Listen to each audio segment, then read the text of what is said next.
No? Hindi lang sa mayo nga tsimpo, kundi dira matakos sa abiyan, no? Dira matistingan kung diin kita hasta, no? Aton gugma sa Dios kung may mga tsimpo nga hindi man maayo. Okay, dito magdugay. Pag-atindog ta palihog, Acts chapter 20. Kaya may ara ta discipleship tonight. Acts 20, verse 31 to 35. Acts chapter number 20, verse 31. Verse 31, basahon ta sabay-sabay palihog. Hasta verse number 35. Alright? Okay? Ara na? Sige, basahon ta. Dugan, verse 31, go! Therefore watch and remember that by the space of 3 years, I ceased not to warn everyone night and day with tears. And now, brethren, I commend you to God and to the word of His grace, which is able to build you up and to give you an inheritance among all them which are sanctified. 33, I have coveted no man's silver, or gold, or apparel. Ye yourselves know that these hands have ministered unto my necessities, unto them that were with me. I have shewed you all things, how that so laboring ye ought to support the weak, and to remember the words of the Lord Jesus, how He said, it is more blessed to give than to receive. Amen. Magaduko kita, yung sa mata kanimo, Dios, balaan kag dalayawon ng mga Dios, sining gabi ako amon kalipay pagpasalamat nga ari kami subong may tion sa pagpamalandong sa imong pulong, tion sa pagtililipon, sa pagtingob sa pagpangamuyo. Bangod gapati kami Lord kung damo ga pangamuyo, dali man masabat amon ginahandom. Gani subong nga gabi, i-bless matag isa sa amon, salamat sa katawhan mo Lord way nalipat kay ini nga adlaw sang Miyerkules, adlaw sang prayer meeting. Kag importante ini Lord nga activity sa amon nga iglesia. Isa ka paagi magpag-on kami, isa ka paagi madulong namo Lord amon mga ginahandom sa amon nga kinabuhi. And tonight as we proceed sa imo pulong, nagaha-pray kami dear God nga Holy Spirit amo ang magapaintsindi sa amon. Kuwaa ang mga bagay nagabalabag, kuwaa Lord mga disturbo sa amon tunga, especially amon mga kabataan, buligi Lord nga makontrol namon sila ang ila in and out. And hoping and praying nga makater man sila, good Lord, nga matudluan man sila. Damo gid nga salamat, ang tanan amo ginasali ginatugyan, kay wala kami mahimo kung wala ikaw. In Jesus' name we pray. Amen. Amen. Aton makita, ang verse nga aton ginbasa mga abyan, testimony ni Apostle Paul, nga sa diin aton makita, nga wala siya nagauntat, verse number 33, sa tulo ka tuig mga abyan, ang iya pagpangamuyo, no, sa mga katawhan. Gani nagsiling siya adlaw gabi, naga-pray siya, kag hindi lang basta-basta lang nga pag-pray. Siling sa Bible, nagapangamuyo siya nga may upod nga luha. Amen? No? Every night, every one night, and day with tears. Sano ang last time nga naghibi ka sa Ginoo? Sano ang last time nga tutuod imo pagpangamuyo sa Ginoo nga way mo nabantayan, nakahibi ka? May ara ba tion? Nga mahambal mo, nga sincero ka sa imong prayer? I hope may ma-recall ka sa imong kinabuhing Kristohanon. Nag-pour out imong heart, sincero ka sa pagpangamuyo. Gituad mo sa Ginoo ang tanan. And ini nga klase nga pagpangamuyo, amo ang gihamban ni Paul. Imagine mo sa tulo ka tuig, way siya untat, gabi, adlaw, gabi, night and day. Praying with tears. Verse number 31. What else? And now, brethren, I commend you to God and to the word of His grace, which is able to build you up and to give you an inheritance among all them which are sanctified. Napangabay ni Paul, nga unta padayon ang Dios, kag iya pulong, kag ang iya grasya, amo ang mag-build up sa ila. Wala iban utod nga mag-build up sa aton, kung dili pulong sa Dios kag grasya lang niya. Amen? Build up you up, and to give you an inheritance among them which are sanctified.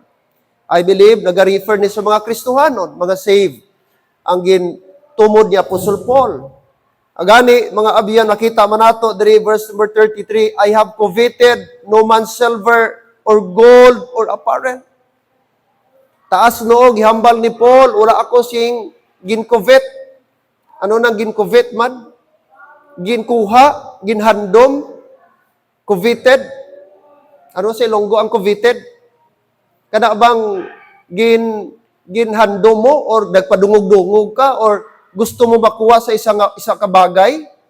O, nga biskan nga hindi para sa imo o kon biskan hindi pa dapat o hindi mo kailangan? Coveted? O, from the word covetousness ba? Sobrang nga handom. Siling niya, why ako naghandom sang silver? Wala ako sang gi-covet nga silver. Why ako gi-covet nga gold? Bulawan o kon bayo o bisti. Wala ako nag-covet sila. Meaning, aton makita si Paul, honest siya. Sincere siya abyan. Why siya sang gitapakan nga tao? Amen? Oh, honest ang iyang pagpangabudlay. Gari siling niya 34, ye yourselves, kamo mismo nakabalo, you know that these hands, referring sa iyang sarili, these hands have ministered unto my necessities. But silingon, hindi siya nahimo nga pabigat sa mga Kristohanon. Sa mga iglesia nga iyang ginkantuan, why siya nagapabugat? Kaya siya mismo nagaminister. Meaning, siya nagapangabuhi. Nga ma-provide man niya iyang needs. Nga hindi siya mahimo nga pabugat sa ibang mga Kristohanon. Oh, makita naton si Paul. Siya aton example, mga abyan. Ibig sabihin, ang iyang, hindi self-serving. Hindi self-serving. Kundi ang iyang heart, maka-minister siya sa iban. And ministered unto my necessities, unto them that were with me. Kag subong man tong mga upod ko. So, ang kanami kay Paul. Kagani nagsiling sa verse number 35, I have showed you all things. Gipakita ko ang tanan. How that so laboring. No? Pag iya nga pagabudlay, you ought to support the weak. Gihamon niya, gi-challenge niya ang mga katauhan. Inyo suportahan ang mga maluya. Kagano pa, kagdumdumon, amo niyang highlight, and to remember the words of the Lord Jesus. Dumdumon ninyo, tandaan ninyo ang pulong ni Ginoong Hesus. Ano yung hambal? How He said. Ano ang gihambal ni Jesus Christ? It is more blessed to give than to receive. Giremind sila ni Paul. Ini nga mga Kristohanon. Kung ano ang gihambal ni Jesus Christ sa ila. Na mas bulahan ang ang nagahatag kaysa nagadawat. Amen? Sino ang bulahan? Ang nagahatag kaysa nagadawat. Never mo makita sa Bible, mas bulahan ang nagdawat. Always ginabless sa Ginoo, always ginahambal sa Dios, ginadayaw sa Dios ang mahinatagon kaysa nagabaton. Alright? That's why our message tonight, the blessing in giving. Amen? Gapati bata nga may blessing sa paghatag? Yes. Kay mismo pulong sa Dios aton mabasa, it is more blessed to what? To give than to receive. I hope convinced kita karon nga gabi. Okay? Now, lantawon ta ang godly concept about giving. Ano ba ang concept? Dapat may concept kita. Hindi di siya palagpat mga abyan. Amo na may ara kita Bible nga aton guide. Amen? Agod to hindi ta magtalang. Agod di ta maakusahan himo-himo, haom-haom lang na ni pastor. Hindi, may pulong ta sa Dios, which is our guide, which is our pattern. Amen? Alright, now first of all, aton lang taon mga abyan, concept number 1 in giving, first thing, we need to realize, giving is a chance to please God. Giving is a chance to please God. Ang paghatag, isa ka tsansa nga aton mapahamuot ang Dios. Gapati bata nga ang paghatag makapahamuot sa Dios. Yes, mga abyan, there are many ways mahamuot ang Dios. When you pray, God will be pleased. When you worship God, you will please the Lord. But there is one thing also nga ma-please dato si Lord paagi sa paghatag. Giving will please God. mga kabiyanan. Proverbs 16:7, siling sa Bible, Proverbs, chapter number 16. Proverbs 16:7. 16:7. Proverbs chapter number 16. Proverbs chapter 16, verse 7. Bible says, when a man's ways please the Lord, when a man's ways please the Lord, he maketh even his enemies to be at peace with him. Now take note, the first phrase, when a man's ways please the Lord. Kung ang mga pamaagi sa tao, makapalipay, makapamuot sa Diyos. Like I said kaina, isa sa mga bagay, isa ka pamaagi, mga utod nga aton mapalipay, mapahamuot ang Diyos, paagi sa paghatag. Ma-please naton ang Diyos, paagi sa paghatag. Amen? Alright? Kung ang isa ka nobyo, si lalaki, mga abyan, okay? Kung mayroon siya girlfriend, normal. Hindi niya ginaisip kung pila bilis siya gihatag. Kaya ang iya ginaapas abyan, malipay siya. Kung makita niya nga malipayon na iya gihatag, ang iya gihatagan. Way nagamater kung pila to iya gihatag. Ang ara sa iya abyan, ang iya joy, ang iya heart, once nga nakita niya iya gihatagan nga nag-enjoy, nalipay, nahamuot sa iya nga gihatag, nalipay na pud siya. Ang iya kasing-kasing di niya na-overwhelm siya, mga kabyanan. Di ba? Kung kita malipay ta, kung naghatag ka something, tapos nag-thank you ang tao, bisa gani di mag-thank you, basta nalipay siya sa gihatag mo. Di ba happy ka? Mamangkot si girl, tagpila ni, hindi na bali ang presyo. Importante nga happy ka. Di ba mo nang si lalaki? Normal na, instinct na. Now, kung happy, sa tawhanon abyan, happy ta na makahatag ta sa isa ka butang, sa isa ka tao, humas mo ang Diyos. Na more siya malipay kung maghatag ta. Amen. So kung gusto nato ang Diyos, mahamuot abyan sa aton kinabuhi. Okay? Malipay siya sa aton kinabuhi ang Kristohanon. And one way makapahamuot sa Diyos, maka-please kay Lord, amo ang pagiging mahinatagon. Amen. Pagka mahinatagon. Kaglantawa sa Bible, ang taong mahinatagon, mga kaabyanan. Later on, nato na i-discuss. So, concept number 1, giving is a chance to please God. Ang pamangkot, may desire ka ba to please God? Na-please mo ba ang Ginoo? Every time, may ara ka mga material blessing nag-aabot sa imo. Every time, may mga financial blessing kita. Now, take note, mga utod, steward lang kita. Piniyalan lang kita. Tandaan mo, pagpiyong sa mata mo, way kapudyuton. Kaya dapat hindi ta mag-hoard, hindi ta pag-i-hoard. Ano nang i-hoard man? Aton ba nga, sige lang kabig. Dili lang kita mo na. Dapat tudluan ta aton kasing-kasing, nga every time may ara kita. Amo kay na siling, duha ang gidesign ni Lord nga kamuta, isa magbaton, isa man maghatag. Diri, receive and then share. Receive and share. Nga aman, kay channel of blessing lang kita. Channel of blessing lang kita. Instrument lang kita.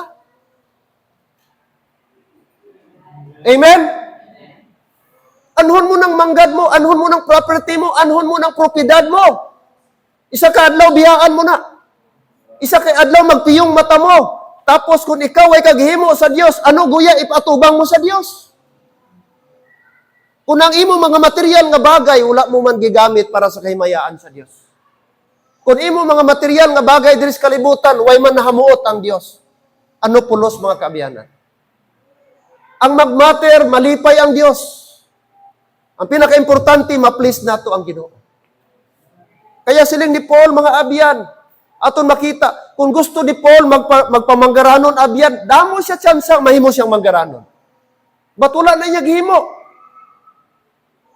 Gigamit niya para sa bulaton sa Diyos. Gin-channel niya para bulaton sa Diyos. Kung makita mo, even balay, way na-mention si Paul nga may balay siya. Nga sarili niya nga balay. No. Nag-tent making siya. Sa mga balay-balay lang siya. Aton makita. Pasalamat kita karon sa aton panahon. May formal kita nga balay. Amen? May sakto kita nga balay. Siguro naka-experience pa kita sang foam. I don't know si Paul. Most of the time din si Paul ka-star, prisuhan.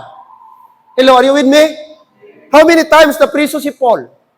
Kagkabalo ka kung anong hitsura sa prisuhan, santo. Kung subong ang prisuhan, hindi ka, anong tawag doon, Brad? Hindi ka tanggap-tanggap, hindi siya nami. Ano pa ihan 2,000 years ago? Ano pa ihan ang prisuhan nila santo? Why sang ventilation, why klarong CR, why klarong tulugan? Pero lang tawa si Apostle Paul mga abiyan. Hello, amen. Giving is a chance to please God. Kaya habang mga utod, buhi ka pa. Habang may chance pa ta nga makahatag kag makapahimaya sa Dios himuon ta. Kay kung patay na ta, why pulos? Kung patay ka na, paano mo papalipayon ang Diyos? Kung patay ka na, paano mo pahamuot ang Diyos?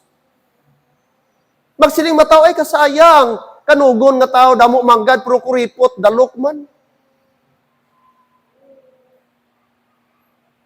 Amen? Ang design sa ato sa Ginoo mga abyan, mahimo tang channel of blessing. Oh? Ang ato ma-realize, kaya siling sa Bible, set your affection, Colossians chapter 3 verse 1, set your affection on things where? Above. Above. Not on earth. Amen? Dapat ang ato, tandaan nato ang atong emosyon. Kay si Satan very deceitful. Si Satan manog into. Ginaano niya ang atong emosyon nga atong kasing-kasing kung dito sa mga material nga butang ang atong attachment.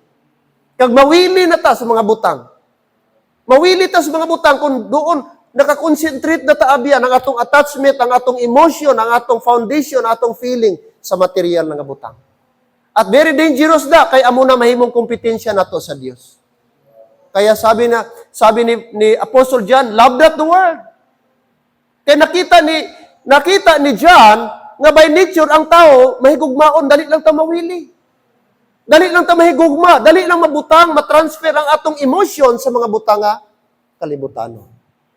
Love not the world, neither the things that are in the world. Things that are in the world. Kanang makita mo si imong kamot, mahikap mo si imong kamot, makita mo sa mata, those are the things that are in the world. Guard your heart. Yes, gamiton ta, pero kung ang moment gani ato na palanggaon, mudan sa Ginoo, mas palangga na nato atong trabaho, ang material nga butang, atong negosyo, atong career, more than God, that's the danger. Kaya tandaan nato, asa imong love. Asa gid ang tutuod mo nga feeling. Basin sa material na wala na sa Ginoo. Damo Kristohanon di makahatag panahon kompleto sa Dios tungod sa mga bagay kung kis address kalibutan nagpugong. Yes, okay trabaho, brad, blessing na kailangan ta magtrabaho. But brad, tandaan nato, careful ta kay ang trabaho kis gamiton sa yawa. It's okay mag-eskwela. Dapat mag-eskwela mo.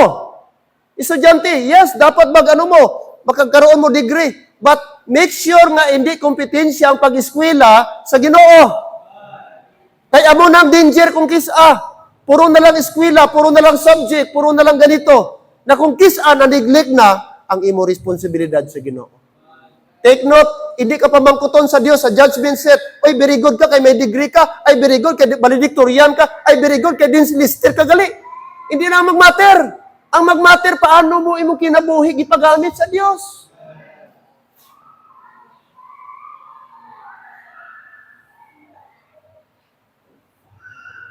Giving is a chance to please God. Number 2, giving is a challenge to prove God. Ang paghatag gali aton gina-challenge ang Ginoo mga kabyanan. Nga Lord, able ka, gamahanan ka, nga mag-provide sa akon nga need. Ihatag ko ni, kay gisugo mo ko. Lord, may promisa ka. Philippians 4:19. Anong siling sa Bible? Malakay abyan, di na covered sa ato. Malakay, brad, Old Testament na, para na sa Israelite. Hindi ta Hudyo, brad, di ta Israel. Amen? Pero sa Philippians, brad, Pauline epistle na si Paul naghambal sa aton ang panahon. Hello? O, anong siling? 4:19. Ready? Read. But my God,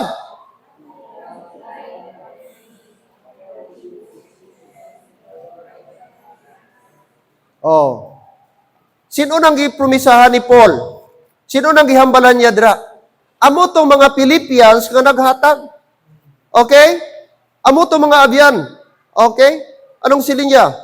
Verse number 11. Not that I speak in respect of want, for I have learned in whatsoever state I am therewith to be content. I know both how to be abased and I know how to abound everywhere.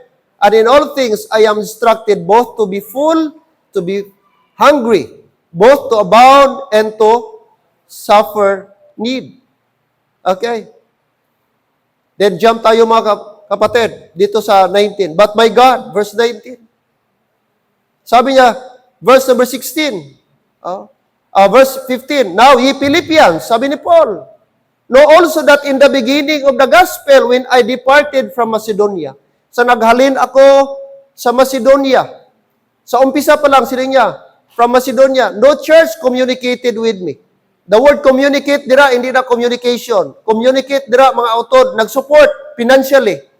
Support financially na dira. The church communicated. No church supported me financially. Amo nang sila ni Paul, with me as concerning giving and receiving, but ye only.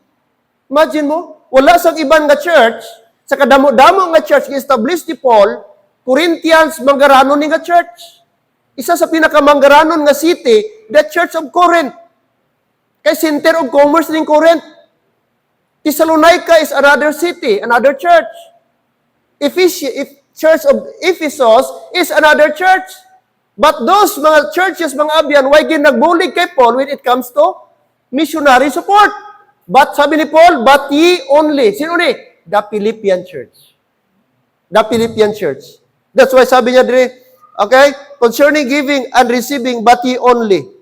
Oh, sabi niya 16, for even in Thessalonica, diskan dito ni si Paul sa Thessalonica, ye sent once and again unto my necessity. Nagpadala sila, kag nagpadala pa sila, kag nagpadala pa sila.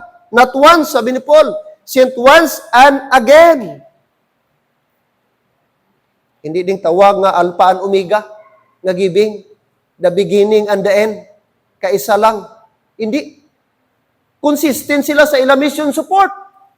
Biskan dito na si Paul sa Thessalonica, sige sila pong padala. Padala gyapon ang taga-Philippians, support nila kay Apostle Paul. And look what happened, verse number 18. But I have all and abound. I am full, having received of Epaphroditus. Gigamit si Epaphroditus, amo ni ang Iran, amo ni ang iyangal career. O kung sa aton panisubong, amo ni ang aton Palawan Express. Amo ni ang GCash, amo ni ang Pimaya ni Apostle Paul. Si Epaphroditus, amo ni taga-Dolong siya support. Hello, ara pa ta? Oh, the things which were sent from you, an odor of a sweet smell, a sacrifice acceptable, will pleasing to whom? To God. Ano daw ang offering nila? Itong support nila, Brad? Sweet smelling. Paano ano ni Paul? Describe, as sent from you, odor of a sweet smell. So ang ilang offering kaangay sang aromatic. Kabantay ka mo ng grabe nga, may tanong abi dito sa Middle East, nga kung puksion mo lang, ga aroma na siya. Kapin pa kung imo nga butangan sang, ginagida pa usok nila mga abyan, nga gid siya, ga lapta gid siya ba, dang iya nga So, gi-compare ang amoy niya ba? Gi-compare ni Paul nga ang ilang offering, kaangay sang aromatic nga tanom, nga naga-sweet, ano sila dyan rin, odor of a sweet smell. Di ba? Kita aton weakness, no? Basta hamot gani ba? Ano kita? Di ba? Amen? Why masiro tao ganahan sang baho? Hello? Biskan ano kagwapo ang tao pag baho gani maka-turn F gid ba? Hello? I don't know sa inyo. Di ba? Pero bisan simple lang nga tao pero kabalo magdamit. kabalo magdala sa iya sarili, mabagay-bagay ra pod. Pero kung tagilid pa itsura mo, di ka pa kabalo ay abaw. Sin-on na lang na. After ka 40 anyos, 50 anyos, pigado, gyapon eh. Pero siling sa Bible, Brad, ang taong mahinatagon, ang iyang nga offering kaangay sang odor of sweet smell. Wow. Mahamot. Ano pa siling ni Paul? A sacrifice, isa kahalad, a sacrifice acceptable. Katanggap-tanggap. Imagine mo? A sacrifice acceptable. Will, ano pa? Pleasing. Ang offering nila ba, ang tawag? Odor of sweet smell. Number 1. Number 2, acceptable. Third, pleasing to God. So may offering gani, nga dili pleasing, Brad. May paghatag dahil nga dili pleasing. Kung ang imong paghatag, dili halin sa kasing-kasing. Oh. So gusto sa Dios atong paghatag dapat pleasing. Amen. Oh. In return, anong siling ni Paul? Sino gipromisahan niya? Verse 19, siling na yun siya, But my God, ang akong Diyos, but my God shall supply all your need according to his riches in glory by Christ Jesus. Kung kaisa kadali naton mag-claim sining nga verse, Philippians 4:19, but my God shall supply all your need. Pero pamangkuton taan ay atong kaugalingon, antes na mag-claim sina. Gahatag ka ba? Kaya ang context dira, gibalusan sila ni Paul, gipromisahan sila ni Paul, nga ang akong Diyos, mag-supply sa inyo kinahanglanon, bango naghatag sila, kaya nagbulig sila sa mission work ni Paul. Ibig sabihin, hindi kita entitled sini kung may tagahatag. Mag-claim ka, but my God shall supply all your need, tapos may kaghatag-hatag sa Ginoo. Mali. Amen? Ini nga promise, ini nga verse, ginpromisa lang sa katong mga utod, abyan sa katong nagbulig kay Paul sa iyang missionary work. And I believe, same sa aton tonight, mga abyan, kung kita man mahinatagon, kag kabalo mag-uli, kag kabalo ka ma-realize na ikaw steward lang sa Dios, mga abyan, the same promise ihatag sa Ginoo sa imo. Hindi man tahimuon manggaranon.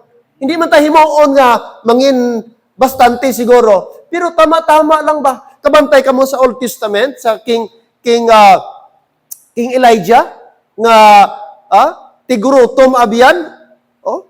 Tapos nagkanto siya sa widow woman. Ano natabo? Mga utod. Siling niya, babae, pwede ba lutuan mo anay ako sang tinapay? Kay gutom na gutom ko. Siling niya, may ara ko diri, pero isa lang ka kuom. Kagamay nga oil, kag nagkuha lang ko 2 sticks, kag lutuon namon, kauno namon sa mga bata, kag mapatay na kami. Siling niya, amo na ning last meal namon. Pero siling niya, babae, lutua lang. Lutua. Oh. Ato makita diya abiyan, pagluto niya, nakakaon si Prophet Elijah. Tapos, siguro naghambal si Elijah, o tanga-tanga ka da. Luto ka man. Sir, last na to.